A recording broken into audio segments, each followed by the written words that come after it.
GTA में इस्तीफों की बाढ़, क्या खत्म होने जा रहा है पहाड़ का मौजूदा प्रशासन? दार्जिलिंग पहाड़ में इस समय सबसे बड़ा सवाल सिर्फ एक है, क्या जीटीए अब अपने आखिरी दौर पर पहुंच चुका है? मुख्य कार्यपाल यानी चीफ एग्जीक्यूटिव इस्तीफा दे चुके हैं। एक एक करके 25 निर्वाचित सभासद भी अपने पद छोड़ चुके हैं। अब सवाल यह है, क्या जीटीए को फिर से चलाया जाएगा? अगर चलाया जाएगा तो किसके सहारे?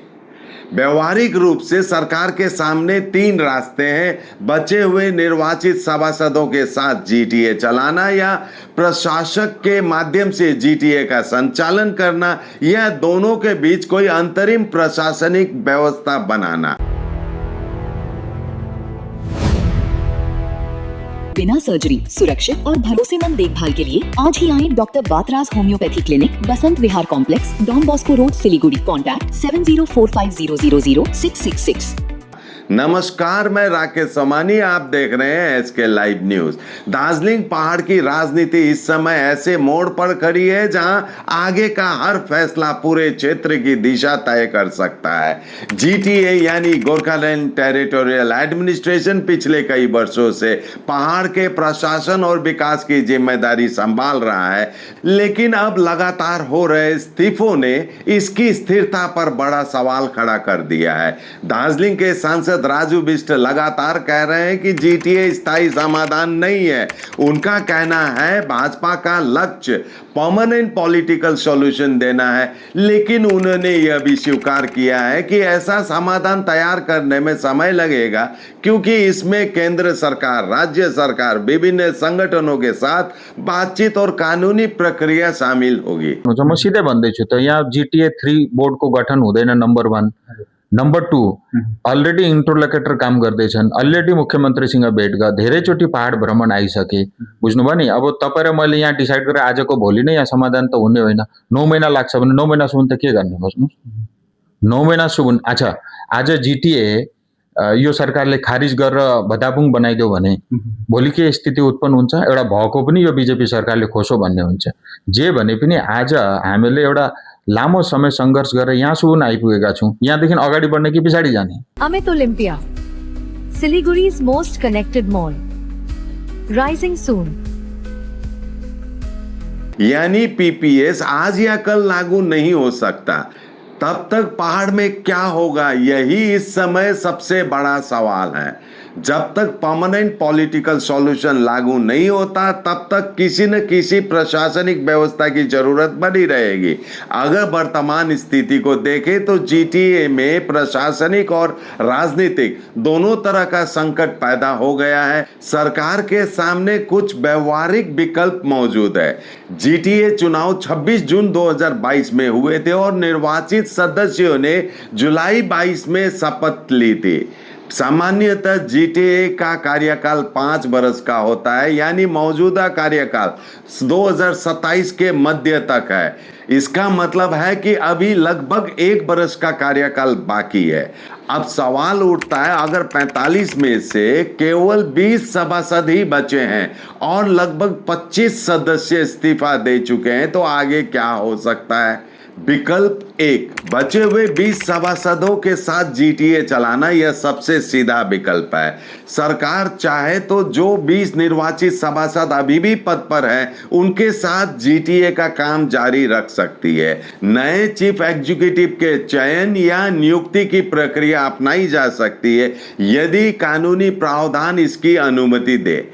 लेकिन इसमें राजनीतिक चुनौती होगी। विरोधी दल कह सकते हैं कि जब आधे से अधिक निर्वाचित सदस्य इस्तीफा दे चुके हैं, तब इस व्यवस्था की लोकतांत्रिक वैधता पर सवाल उठेंगे। विकल्प 2, प्रशासक एडमिनिस्ट्रेटर के माध्यम से जीटीए चलाना, यह भी एक व्यवहारिक विकल्प माना जा रहा है। यदि निर्वाचित व्यवस्था प्रभावी ढंग से काम नहीं कर पाती, तो राज्य सरकार प्रशासनिक अधिकारी या प्रशासक के माध्यम से जीटीए का संचालन करा सकती है। इस स्थिति में विकास कार्य रुकेंगे नहीं और सरकारी योजनाएं जारी रह सकती है। लेकिन इसकी भी आलोचना हो सकती है, क्योंकि जनता द्वारा चुने गए प्रतिनिधियों की भूमिका सीमित हो जाएगी। विकल्प 3, सीमित अवधि के लिए अंतरिम व्यवस्था। यह भी संभव है कि सरकार बचे हुए निर्वाचित सदस्यों और प्रशासनिक अधिकारियों को साथ लेकर एक अंतरिम व्यवस्था बनाए।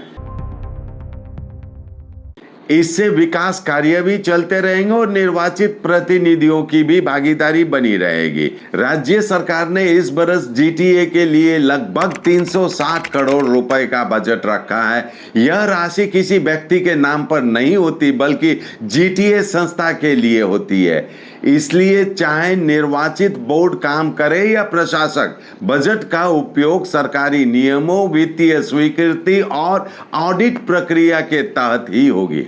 यानी बजट रुकने की संभावना कम है, लेकिन उसे लागू कौन करेगा यह सरकार के अगले फैसले पर निर्भर करेगा। सबसे बड़ा राजनीतिक सवाल, अब पूरा मामला केवल जीटीए का नहीं रह गया।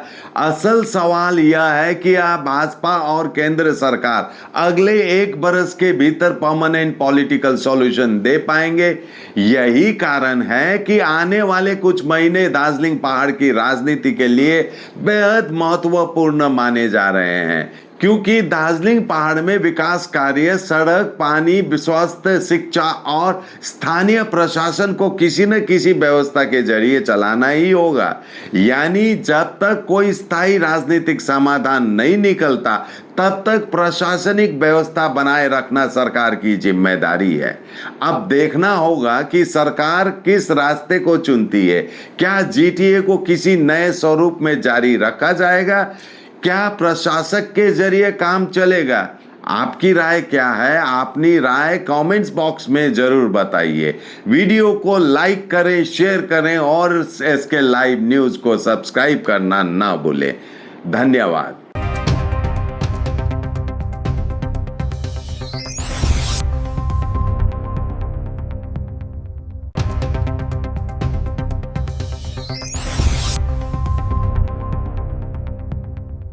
Luxentra designed my modular kitchen and my walk-in wardrobe.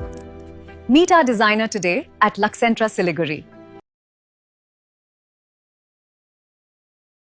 Nagaland सरकार ये रथ यात्रा बम्पर लॉटरी पहलो पुरस्कार 3 करोड़ गारंटी टिकट 500 रुपया पहलो पुरस्कार बिक्री भय का टिकट बाटा ड्रॉ 18 जुलाई डियर रथ यात्रा बम्पर लॉटरी 2025 में पहलो पुरस्कार विजेता शमसोल हक के तपाई हुनुहुन्छ यसपालिको करोडपति। नर्स बन्ने सपना देख्नु भएको छ, अब पूरा गर्नुहोस्। Adan institute of nursing science, Sisabari, Champasari, Siliguri. यहाँ पाइन्छ 3 वर्षको जीएनएम कोर्स, 4 वर्षको बीएससी नर्सिङ, 100% प्लेसमेन्टको ग्यारेन्टी, साथै सजिलो ब्याङ्क लोन र किस्तीमा भुक्तानी पनि, स्कलरसिपको सुविधा, हस्टेल सुविधा उपलब्ध, क्रेडिट कार्ड फेसिलिटिज पनि। पश्चिम बङ्गाल सरकारद्वारा मान्यता प्राप्त, एफिलिएटेड टु डब्ल्युबिएनसी, डब्ल्युबियुएचएस र आइएनसी। आजै सम्पर्क गर्नुहोस् Adan institute of nursing science 8016235569। Tired of wasting time finding parking at malls? At Amit Olympia, you'll never struggle again. With 9 floors of parking, connecting to all floors of the mall. Park your car, step out, and you're already inside the mall. Amit Olympia, Siliguri's most connected mall. Rising soon.